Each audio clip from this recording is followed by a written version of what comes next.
اللهم صل وسلم على سيدنا محمد وعلى آل سيدنا محمد. اللهم صل وسلم عليه. Assalamualaikum warahmatullahi wabarakatuh. Bismillahirrahmanirrahim. Hamidalillah tabaraka wa ta'ala, musalliyan wa musalliman ala rasulillah Muhammad ibni Abdillah. La hawla wa la quwwata illa billahil aliyyil azim. Allahumma salli ala Muhammad wa ala ali Muhammad fil alamina innaka hamidum majid. Alhamdulillah, puji syukur kehadirat Allah subhanahu wa ta'ala, yang mana Allah subhanahu wa ta'ala pada kali ini, pada detik ini, pada hari ini, yakni hari yang penuh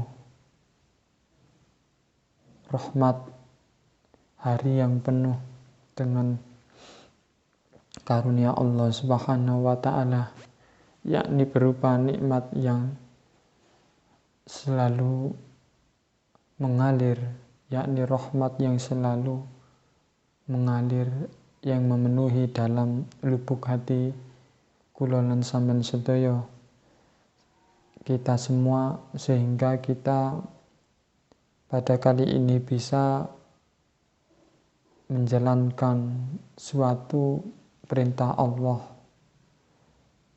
yakni ibadah, yakni ketika seorang itu belajar, mengaji, mudzakarah, belajar bersama-sama, maka itu termasuk ibadah kepada Allah subhanahu wa ta'ala. Maka dengan itu kita seharusnya selalu memuji Allah dengan bacaan alhamdulillahirabbil alamin. Salawat dan salam mari kita aturkan kepada baginda Nabi besar Muhammad sallallahu alaihi wasallam, yang mana Rasulullah sallallahu alaihi wasallam setiap hari, setiap detik, setiap waktu selalu mintakan ampun kepada umatnya. Masa kita diperintah untuk membaca sholawat atas baginda Nabi besar Muhammad sallallahu alaihi wasallam merasa malas, maka tidak sepatutnya sebagai umat Nabi Muhammad sallallahu alaihi wasallam untuk melakukan atau membaca sholawat merasa malas. Baginda Nabi besar Muhammad sallallahu alaihi wasallam sebagai uswatun hasanah, sebagai syafi'un musafi'in yaumul qiyamah, sebagai pemberi syafaat pada hari kiamat nanti. Mari kita lantunkan sholawat atas baginda Nabi besar Muhammad sallallahu alaihi wasallam. Allahumma sholli wa sallim wa barik alaihi. Pada kali ini saya akan menjelaskan sedikit tentang kitab Bad'il Wahyi. Di dalam kitab Fathul Bari Syarah Sahih Bukhari, kitab Bad'il Wahyi, yakni bismillahirrahmanirrahim. Sebelum membahas kitab Bad'il Wahyi, tentang wahyu, di dalam kitab Fathul Bari Syarah Sahih Bukhari, beliau mengawali itu dengan bacaan bismillahirrahmanirrahim, sehingga di dalam Al-Quran pun sebagai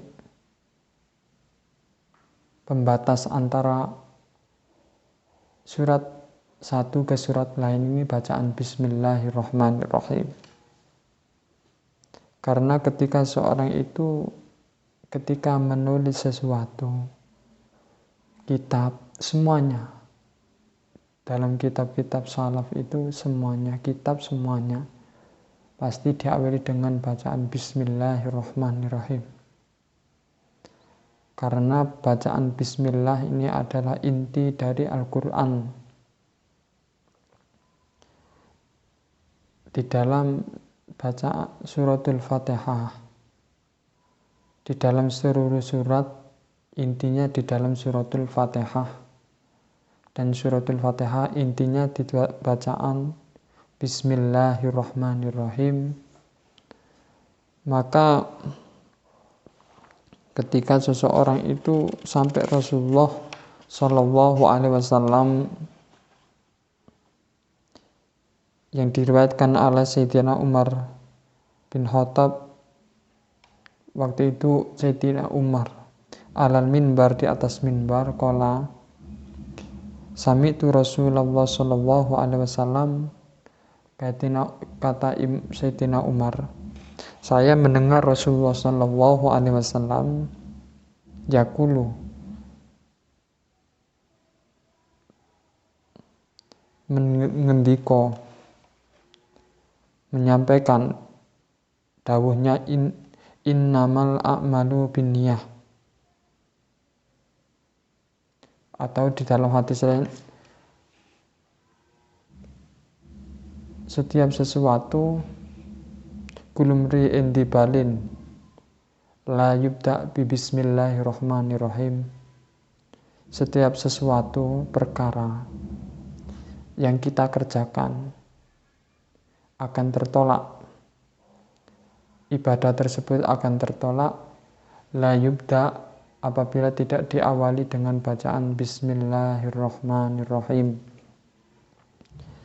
Maka itu sebagai gambaran ketika kita melakukan aktivitas semuanya pekerjaan, maka jangan sampai lupa membaca Bismillahirrahmanirrahim, karena kunci keberkahan. Karena seseorang itu dibilang barokah, maka di dalam keluarga tersebut selalu melangkah dalam hal kebaikan. Ketika mempunyai harta pasti dibuat kebaikan, tidak dibuat untuk yang tidak bermanfaat. Itu sebagai tanda keberkahan di dalam rumah tangga. Keberkahan uangnya lebih banyak dibuat kebaikan apa dibuat foya-foya yang tidak ada manfaatnya. Itu sebagai tanda keberkahan seseorang itu seperti itu. Dilihat dari sudut pandang para ulama itu seperti itu. Ketika jasad seorang ini oleh Allah Subhanahu wa Ta'ala diberi keberkahan, maka mereka itu lebih condong banyak zikir kepada Allah, lebih condong mereka itu banyak melakukan ibadah dan juga melakukan sesuai dengan ajaran Al-Quran dan hadis. Itu sebagai gambaran ketika jasad itu penampilannya juga bisa dilihat, hatinya juga bisa, gerak-geriknya, perilakunya. Ketika seorang itu muncul keberkahan di dalam jasadnya, maka lebih condong dari kebaikan daripada condong dari keburukan. Itu sebagai tanda. Maka bacaan bismillah ini sangat penting ketika seorang itu makan, baca bismillah, minum, setelah makan baca alhamdulillah, mau tidur, mau masak, mau nyuci beras, bismillah, agar anaknya menjadi anak yang lemah lembut. Cucian beras tersebut dibacakan ya latif, ya latif, ya latif, ditiupkan, insya Allah dengan izin Allah diberi anak-anak yang taat kepada Allah Subhanahu wa Ta'ala. Kitab Bad'il Wahyi, kitab awalnya wahyu itu disampaikan oleh Rasulullah Shallallahu Alaihi Wasallam yaitu pada waktu itu Rasulullah Shallallahu Alaihi Wasallam kholwat, berkholwat, dalam bahasa Arabnya kholwat, dalam bahasa Arab, dalam bahasa Indonesia adalah orangnya menyendiri, takarub ilallah, mendekatkan kepada Allah Subhanahu wa Ta'ala. Maka dengan itu seseorang sebagai gambar Rasulullah Shallallahu Alaihi Wasallam di Gua Hira menyendiri, taat, mendekatkan dirinya kepada Allah Subhanahu wa Ta'ala sampai beberapa hari, tidak melihat satupun orang, mendekat kepada Allah, dzikir kepada Allah. Maka di dalam Gua Hira tersebut Rasulullah awal mula diberi wahyu melalui malaikat Jibril, sehingga malaikat Jibril itu menyerupai manusia yang begitu besar, sehingga gambaran malaikat tersebut,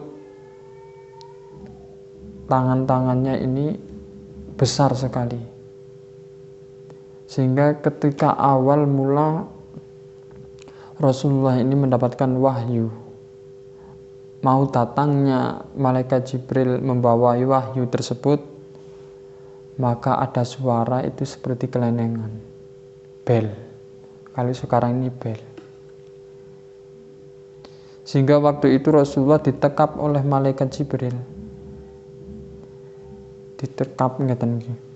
Sehingga Rasulullah Shallallahu Alaihi Wasallam gemetar, cemas, gemetar. Namanya orang yang tidak pernah melihat orang begitu besarnya, cemas, gemetar. Maka wahyu tersebut disampaikan kepada Nabi Muhammad Shallallahu Alaihi Wasallam. Iqra Muhammad, bacalah Muhammad. La aqra, saya ini tidak bisa membaca. Iqra Muhammad, 2 kali. La aqra, saya tidak bisa membaca. Sampai 3 la aqra. Maka ketiga kalinya Iqra bismi rabbikal ladzi khalaq. Maka awal pertama kali Allah mewahyukan kepada Nabi Muhammad SAW Al-Alaq, ini surat Iqra. Iqra, bacalah. Bismi rabbika, dengan nama Allah. Ini awal mula Allah memberikan wahyu kepada Nabi Muhammad SAW. Maka ketika seseorang ini, ulama-ulama ini sampai menafsirkan Bismillah ini, Iqra ini banyak, karena meliputi segala hal, perkara, kullu syai', setiap sesuatu perkara. Iqra bismi rabbikal ladzi khalaq, harus membaca bismillah. Ketika makan, Iqra juga bisa dimaknai makan, bisa dimaknai pekerjaan, bisa dimaknai kita mau belajar. Ketika belajar jangan lupa baca bismillah. Ketika seorang itu akan pergi, jangan lupa baca bismillah. Iqra ini di dalam bahasa Arab berapa puluh bahasa Iqra ini. Begitu banyak memaknai para ulama tersebut. Setiap pekerjaan yang bagus, setiap pekerjaan yang diperintah Allah, maka jangan lupa baca bismillah. Mau sholat, jangan lupa bismillah. Iqra ini banyak artinya. Mau sholat sunnah, mau makan, mau minum, mau berangkat ngaji, semuanya, pekerjaan semuanya, sesuatu yang bernilai ibadah, maka jangan lupa baca bismillah. Maka apa sih wahyu itu?